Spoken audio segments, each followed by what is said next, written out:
محمد الرسول اللہ والذین معہ اشداء علی الکفار رحماء بینہم۔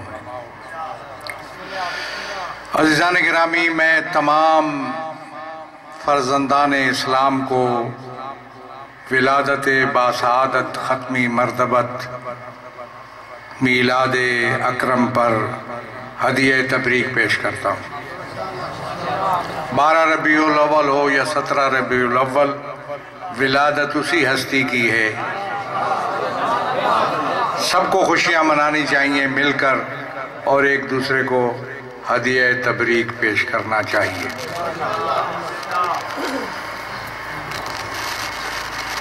پیغمبر گرامی قدر کی ذات، ان کی شخصیت کہ بہت سے پہلو ہیں، کس پہلو پہ انسان بحث کرے، ہر حوالے سے عرفہ و اعلیٰ شخصیت کائنات میں اگر ہے تو پیغمبر گرامی کی۔ بعد از خدا بزرگ توئی قصہ مختصر، لہذا اس پہ میں سمجھتا ہوں کہ کافی وقت چاہیے۔ ہمیں دیکھنا یہ ہے کہ ہم مسلمان ہیں، پیغمبر گرامی کے ماننے والے ہیں،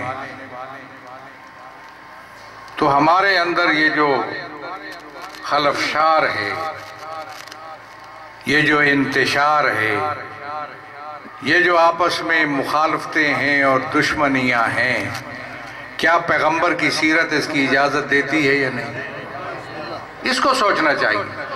مجھے اس دور میں 1400 سال کے بعد، اس سائنسی دور کے اندر 21ویں صدی جسے آپ کہتے ہیں، اس میں زندگی گزارنا ہے، تو مجھے کیا پیغمبر گرامی قدر کی زندگی سے زندگی گزارنے کا طریقہ مل سکتا ہے یا نہیں؟ مل سکتا ہے تو یہ مشکلات کیوں ہیں؟ امت مسلمہ کے اندر بہت سی باتیں ہیں، امت مسلمہ کے اندر جو اختلافات ہیں ایک دوسرے کے خلاف، یہ کیوں ہیں؟ یہ جو ابھی ایک اتحاد، میں ان باتوں پہ نہیں بولتا ہوں، پاکستان کے اندر میں چاہتا ہوں کہ کوئی ایسی بات جس میں تھوڑا سا بھی اختلاف کی ہو نہ کروں، لیکن میں سوال پیدا ہوتا ہے کہ یہ جو 44 یا 42 یا 34 ملکوں کا اتحاد بنا، کس کے خلاف بنا؟ کہا گیا نا فلاں کے خلاف بنا، تو امت ہو رسول اکرم کی اور اتحاد بناتے ہو ایک دوسرے کے خلاف۔ وَاذْكُرُوا إِذْ كُنْتُمْ أَعْدَاءً فَأَلَّفَ بَيْنَ قُلُوبِكُمْ، یاد کرو اس وقت کو جب تم ایک دوسرے کے دشمن تھے، پیغمبر رحمت نے تمہارے دلوں میں الفت ڈال دی۔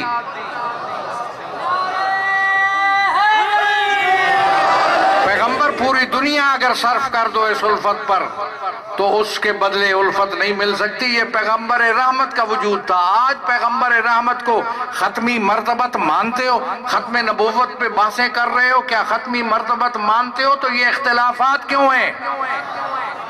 کیا وہ مسلمان ہے یا وہ نہیں ہے؟ اور یہ باتیں تو ہم نے مسلم اور غیر مسلم کی پاکستان میں ختم کر دی۔ اب وہ لوگ ان کو ڈھونڈو جو شیعوں کے خلاف کروڑوں اور اربوں روپیہ صرف ہوا تھا، اور شیعوں کے خلاف لوگ اس وقت پریشان ہوتے تھے کہ کیا ہوگا ہمارا۔ آج تلاش کرو ان لوگوں کو جو شیعوں کے خلاف عرضہ سرائی کرتے تھے۔ آج مجھے یہ ضمناً بات آ گئی، میں دینی جماعتوں کے عین وسط کے اندر بیٹھا ہوں، درمیان میں، اور جو گالیاں بکنے والے تھے وہ کسی گندگی کے ڈھیر میں گل سڑ رہے ہوں، تلاش کرو ان کو۔ یہ ہے، مجھے یہ امتیاز حاصل ہے کہ 57 ملکوں میں اگر مسلم مکاتب فکر کو ایک پلیٹ فارم پر بٹھانے کا کسی کو اعزاز حاصل ہوا ہے تو وہ مجھے حاصل ہوا ہے۔ جاؤ دیکھ لو وہاں ایسی کانفرنسیں تو ہوتی ہیں، تم بھی کر رہے ہو، اچھی بات ہے، میں آپ کی حوصلہ افزائی کرتا ہوں، کانفرنسیں کرنا بہت اچھی بات ہے، لیکن صرف کانفرنسیں نہیں، صرف سیمینار نہیں ہے، میں نے ایک پلیٹ فارم پر عملاً ان کو اکٹھا کر کے دکھایا ہے۔ میں بانی اتحاد ہوں، میں کسی کی دعوت میں نہیں جاتا ہوں، میں خود بانی ہوں۔ یہ ہے پیغمبر کی سیرت۔ 57 ملک ہیں اسلامی، کہیں جا کر دیکھ لو، لوگوں کے سیمینار ہوتے ہوں گے، کانفرنسیں ہوتے ہوں گی، ایک پلیٹ فارم کی شکل میں، ایک تنظیم کی شکل میں، جس کا صدر بھی ہے، سیکٹری بھی ہے، میں خود سینئر نائب صدر ہوں، ایک تنظیم کی شکل میں مسلمان فرقوں کو بٹھانا کسی ملک میں نہیں ہے، صرف پاکستان میں ہے۔ میں نے سمجھایا ان کو، سادہ لوگ ہیں، میں نے 20 سال پہلے کہا تھا کہ جو آگ جلائی ہے تم نے شیعوں کے خلاف، اس میں خود جلو گے۔ اب جل رہے ہیں کہ نہیں؟ وہ بھائی کہ ایک ملک کہاں پہنچے ہو تم؟ وہ اپنی ویڈیو دکھا رہا ہے کہ میں کعبے کے اندر کھڑا ہوں، میرا ختم نبوت پر ایمان ہے۔ حیف ہے، یہ تو نوبت آ گئی۔ اور میں تشیع کو علمی انداز میں پیش کرتا ہوں، مناظرہ نہیں کرتا۔ ہمارے ہاں ختم نبوت کا مسئلہ حل ہے۔ غدیر کا اعلان صرف علی کو دکھانے کا اعلان نہیں تھا، ختم نبوت کا اعلان تھا۔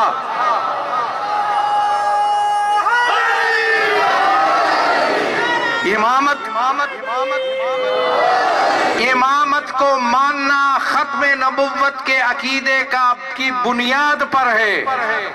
ہم امامت کو مانتے ہیں نا، امام کا مطلب یہ ہے کہ نبوت ختم، امامت شروع۔ اور ابھی آئے گا وہ جس کا یواتِ اسمہ اسمی، اس کا نام بھی میرے نام جیسا ہوگا۔ یملأ اللہ الارض بھی یملأ اللہ بہ الارض قسطا وعدلا کما ملئت ظلما و جورا۔ جیسے ظلم و جور سے پر ہوگا، اسی طریقے پہ وہ جو اس کے نام پہ آئے گا۔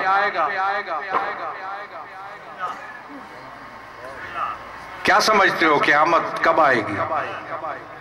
اس وقت تک قیامت نہیں آئے گی جب پیغمبر کا فرزند اس دنیا کے اندر نہیں آئے گا۔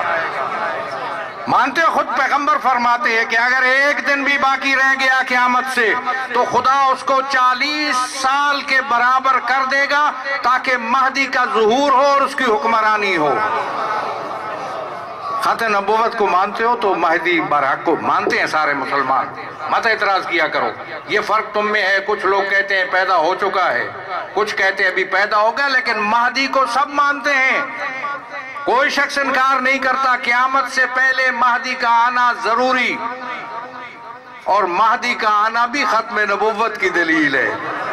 کس کھاتے میں پڑے ہو اب ختم نبوت کی؟ مجھے اور شیعوں کو، کسی شیعہ کو دلیل دینے کی ضرورت نہیں ہے، کسی دلیل کی ضرورت نہیں ہے۔ ہم امامت کو مانتے ہیں اور امامت ختم نبوت کی واضح دلیل ہے۔ اس لیے اتحاد و وحدت کو فروغ دو۔ پیغمبر کو مانتے ہو، پیغمبر کا دن مناتے ہو، خوشی، بہت اچھی بات ہے، میں اس کی نفی نہیں کرتا۔ جو رسمیں کر رہے ہیں ہمارے بھائی تمام مسلمان، منا رہے ہیں، خوشیاں ہیں، خوشیوں کے سامان ہیں، میں سب کی حمایت کرتا ہوں، میں کسی پہ اشکال نہیں کرتا، لیکن اس کے ساتھ ساتھ یہ بھی سمجھتے رہو، ابھی نعت خان صاحب پڑھ رہے تھے کہ سب پورا کا پورا علم دیا خالق نے ان کو، تو اب بتاؤ انا مدینۃ العلم و علی بابھا کا کیا کرو گے؟ جب سارا علم کے، اسی لیے ہم کہتے ہیں کہ علی علوم اولین و آخرین کا وارث ہے، اس لیے کہ محمد کا جانشین ہے، باب علم محمد ہے۔ لہذا ہمیں یہ رسمیں منانے کے ساتھ پیغمبر کی سیرت پر غور کرنا چاہیے۔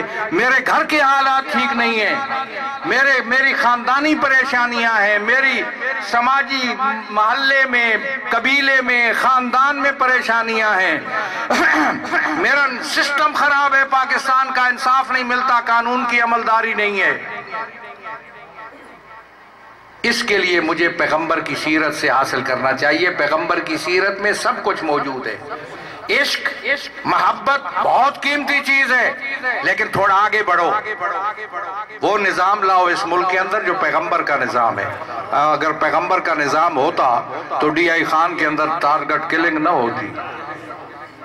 پیغمبر کے ماننے والے ٹارگٹ کلنگ کرتے ہیں، امت محمد کے جو امت محمد کا حصہ ہے وہ ٹارگٹ کلنگ کرتے ہیں۔ میں سمجھتا ہوں ٹارگٹ کلنگ جو ہے وہ بعض انتظامی کمزوریوں کا بھی نتیجہ ہے۔ میں جانتا ہوں، میں حقائق کو جانتا ہوں، تہ تک جانتا ہوں، اس لیے کہ ہم آمادہ ہیں اس ملک کی حکمرانی سنبھالنے کے لیے۔ ہمارا بھی حق ہے، اگر ہم اپنی کوشش کر کے حکمرانی تک پہنچے تو ہم اس ملک کے مالک و وارث ہیں، ہمیں حکمرانی کر سکتے ہیں۔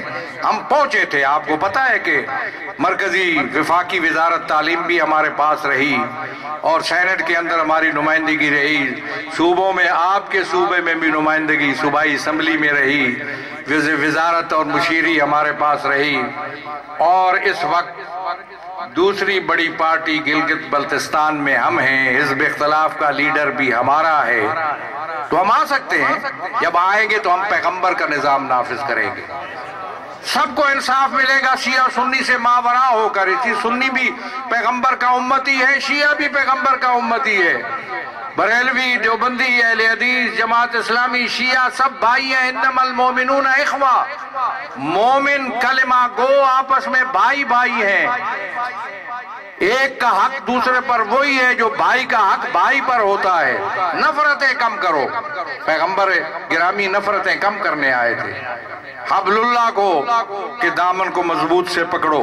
اس لیے ہماری ذمہ داری ہے کہ وحدت کو اتحاد، کم از کم اپنے معاشرے میں ہم جو کر سکتے ہیں، حکومت کی اپنی ذمہ داری ہے، نظام کی اصلاح بھی ہماری ذمہ داری ہے، نظام عدل اس ملک کے اندر قائم کرنا ہماری ذمہ داری ہے۔ سنتے رہتے ہو، میں سال سال سے کہہ رہا ہوں کہ میرا منشور اور میرا ماٹو اس ملک کے اندر عدل علی کا قیام ہے،